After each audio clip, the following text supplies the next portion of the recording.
that blacks once had a great culture which exceeded the culture of whites, you probably find that pretty incredible. But we're talking about the ignored truths of history.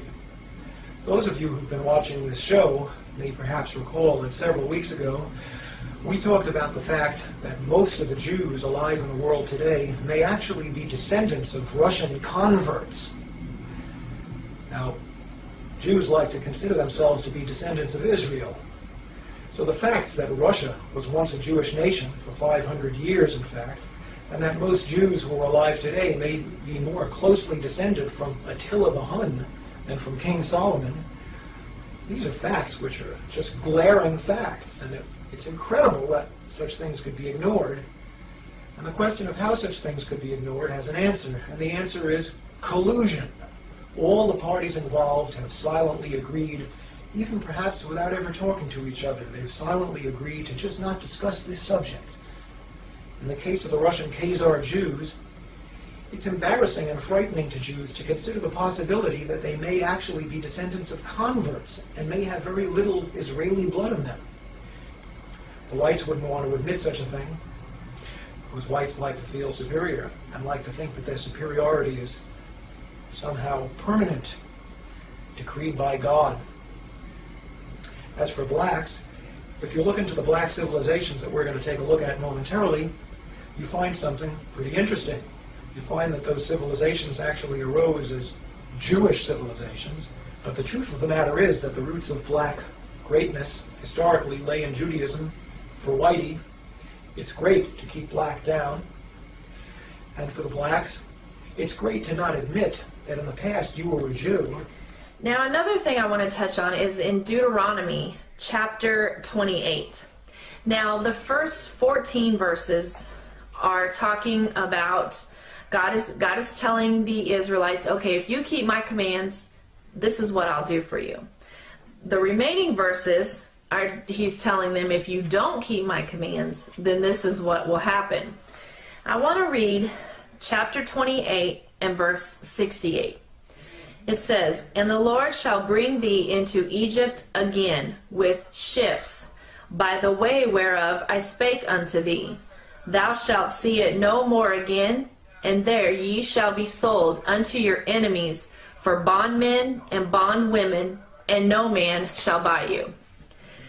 Now, if you were to get a globe, and you were to look at where the Hebrew Israelites were at, they would not need a ship to get to Egypt. So God was obviously talking about something else. He wasn't talking about the physical land of Egypt. If you look in Exodus 13:3 and Deuteronomy 20 and verse 2, it refers to Egypt as a house of bondage.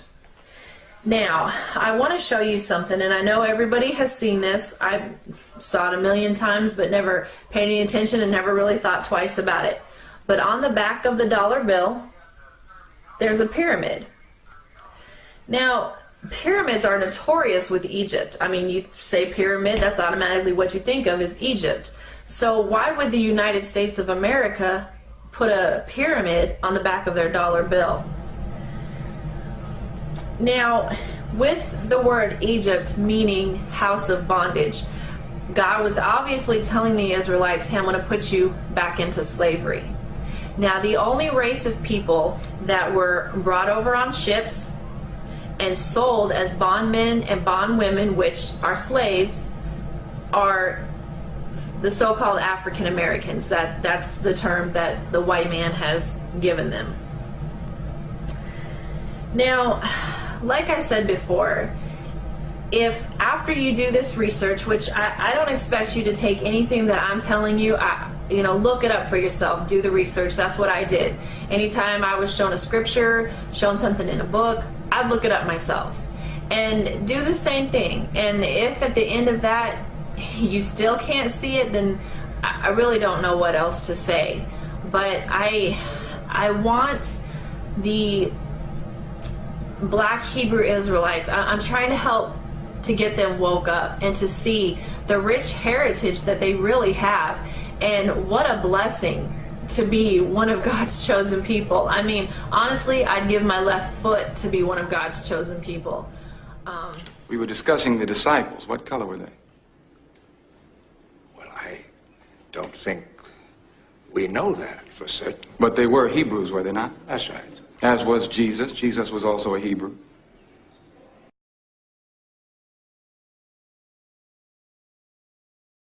Why don't you just ask your question? What color were the original Hebrews? I have told you that we don't know that for certain. Then you can't believe for certain that Jesus was white. Because history teaches us that Jesus was born in a region where the people had color.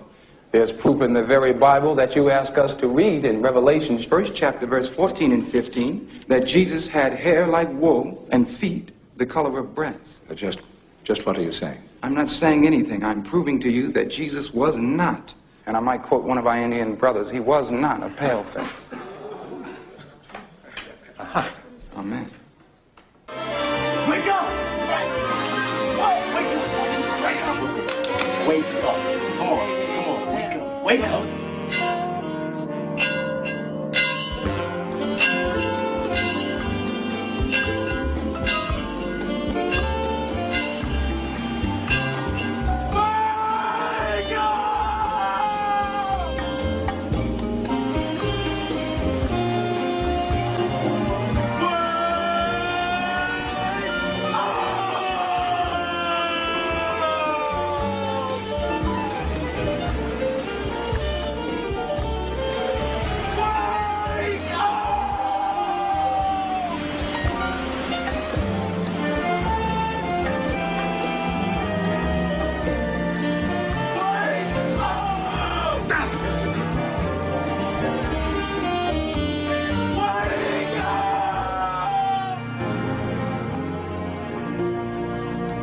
Please, wake up.